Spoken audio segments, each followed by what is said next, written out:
Monitors are often the last thing thought about when buying a new computer system for a creative workflow, but they're just as important as the rest of your system, and knowing which monitor to buy is actually kind of confusing and is different depending on which pathway you choose in the creative arena. So here I am with a quick buyer's guide. So when I first started out as a digital artist and filmmaker, the only thing we had were these CRT monitors, and the size of them was all important. Bearing in mind HD or high definition wasn't a thing back then, they were really low resolution, but you needed a big monitor in order to work with all the different menus in your program. Skip forward to now and it's still a really important aspect, both the size and the resolution of the monitor.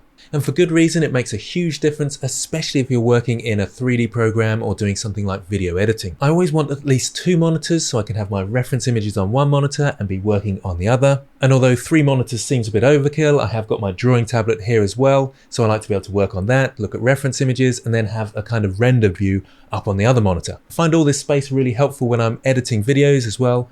I can have my viewport monitor on one and my timeline on another. Now you could of course have a huge widescreen monitor as well, that's just as good. For many people though, I think having 2 monitors is a good way to go because you can actually have one that's slightly less quality than the other, so slightly cheaper for things like your reference images, and then for your final outputs you do it on that one monitor that's got a good quality image. So the size of the monitor is, yes, very important for me, and it's probably the main thing that I look for because I want to be able to split all my views up and have lots of things going on at once. But just as important as the size of the monitor is the resolution. If you are going for anything that's above 27 inches, then you'll want a higher resolution than HD in my opinion. The monitor size is measured from corner to corner, so this one is a 24 inch, it's got a big bezel around the edge to make it more comfortable, so it seems a bit bigger on the desk. These two are 32 inches each. But this size would mean nothing if they had a resolution that was only HD. If you start going above 27 inches and it's HD, it starts to look quite blurry. So anything above 27 inches and you want to go to Ultra HD or 4K. And these two ASUS ProArt monitors behind me are both 4K in resolution, as is the SenseLab screen that I draw on. That means you can be quite close to these monitors and you still get a nice crispy sharp image, which is especially useful if you are actually drawing on the monitor. But it's also much nicer on your eyes and you can actually have smaller fonts and still be able to see them nice and clearly. Again, being able to reduce all the menu sizes for items means you've got more real estate to work in. So that's size and resolution, and I would say for many that's going to be one of the most important things, particularly if you're a 3D artist. But the other important thing that you might want to think about is the color accuracy. And it may be for other types of creatives like a film producer or a photographer or a digital artist, you might not be so concerned with the real estate, you might be concerned more with the color accuracy, making sure that the colors you see on your screen are the colors that are actually being produced.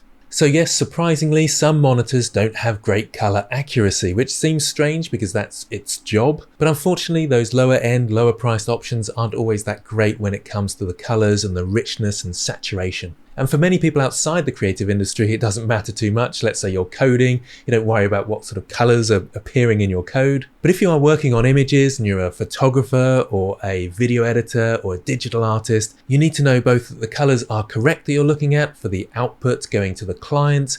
And also it's very difficult to color grade and color correct when you've got a monitor that's not really giving you all that range that you need. So obviously color accuracy is going to be really important if you are working in a professional stage or you want to get into that sort of professional level. You need to know that what's appearing on your screen is what's appearing on other people's screens. Now you could of course argue, but what if they haven't got good calibration with their monitors and good colors? Well, again, it's all about your starting point being accurate. If yours is off and theirs is off as well, then it could get quite bad when it gets to their end. So what are you looking out for with the color accuracy? Well, there's a color standard. It's the DCI P3 scale. And if you are looking to break into that sort of professional arena, then you will certainly want a color accurate monitor, and you'll want it to be 90% of the DCI P3 scale at least.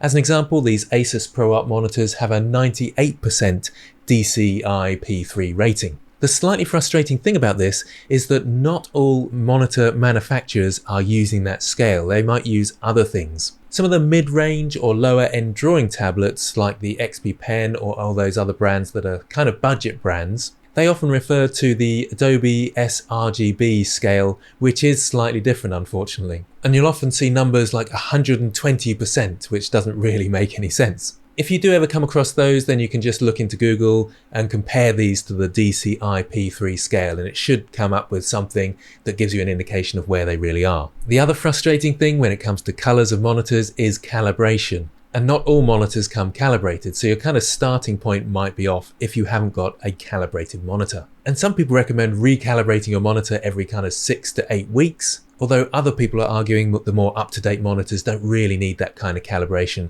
and it doesn't really slip. Now for me personally, I want a pre-calibrated monitor. I don't want to have to mess around with the kit and stuff you have to have for calibration, which is another reason why I went for the ASUS ProArt brand, because it all comes pre-calibrated and I don't have to worry about it. Okay, so for most creatives, we're kind of done because we've covered real estate in terms of the monitor size, the resolution, and color accuracy. And those are the things you really want to worry about when buying a new monitor. One other important thing to me is the refresh rate. And especially if you're a gamer and you're planning to game a little bit on your systems, not that I do any of that, of course, then you might want to worry a little bit about the refresh rate. This can actually affect also how smooth the monitor looks, if smooth's a good terminology, but you're going to be staring at this for a long time probably in the day, particularly if you're like me and you just get up and you sit in front of the computer for far too long.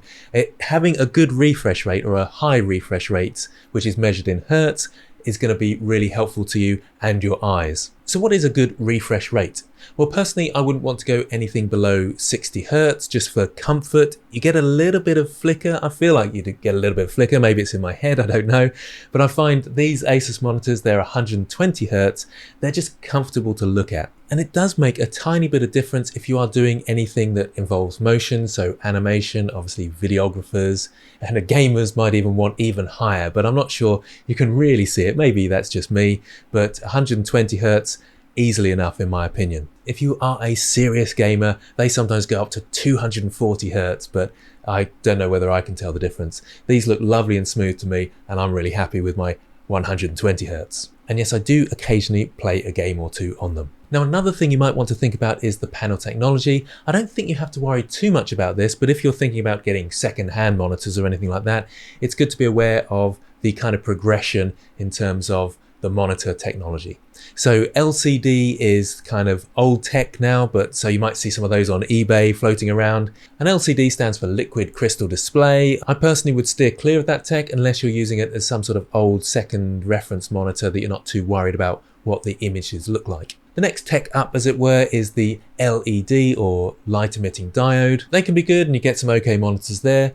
But the next tech up is OLED, so organic light emitting diodes, and that's kind of the current tech we're at. You get better color accuracy with OLED, and that's why a lot of big manufacturers or the higher end monitors go for them. That's why these ASUS ProArt monitors use OLED technology. So again, if color accuracy is your thing, then you want to be going OLED ideally. But do always look at the DCI P3 rating to make sure it has got that color accuracy. Now it can get even more complicated, unfortunately. There's things like IPS, TN, VA.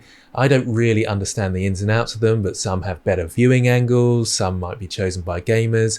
The ASUS ProArt range, they use the IPS because it gives better color accuracy again. So beyond that point, it can get a bit confusing. That's why I went for these ASUS ProArt monitors, because I know that they're a good brand. They are a higher price point, but they've got entry-level monitors that offer this 4K, which is high resolution, good color accuracy, and I kind of trust that brand. They come pre-calibrated as well. I'm doing a bit of a sales pitch for them now, but they are very good. I'm one of those people that doesn't really like to have to think too hard and research for hours, so I know that brand, they're going to do the job for me. That's all great.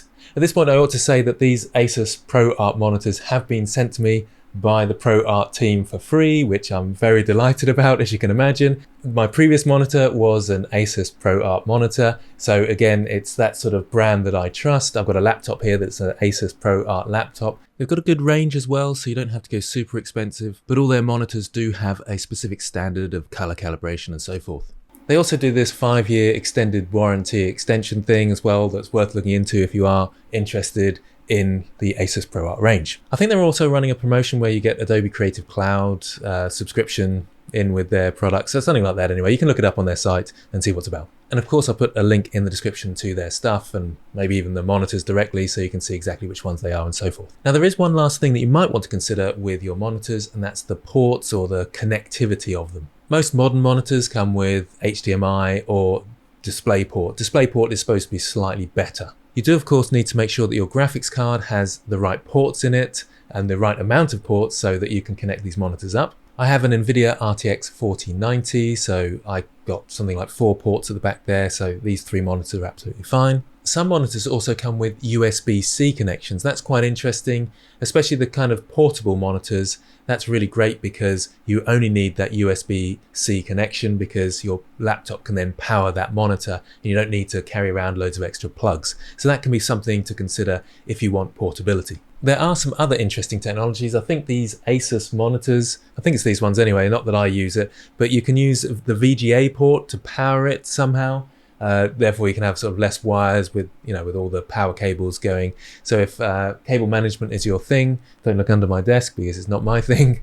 But if it is your thing, you can sometimes have those sort of technologies linked to your monitor. It's not something that I'm so concerned about as opposed to sort of color accuracy and the size of the monitor personally myself. So there we have it. That's my buyer's guide to monitors for the creative industry.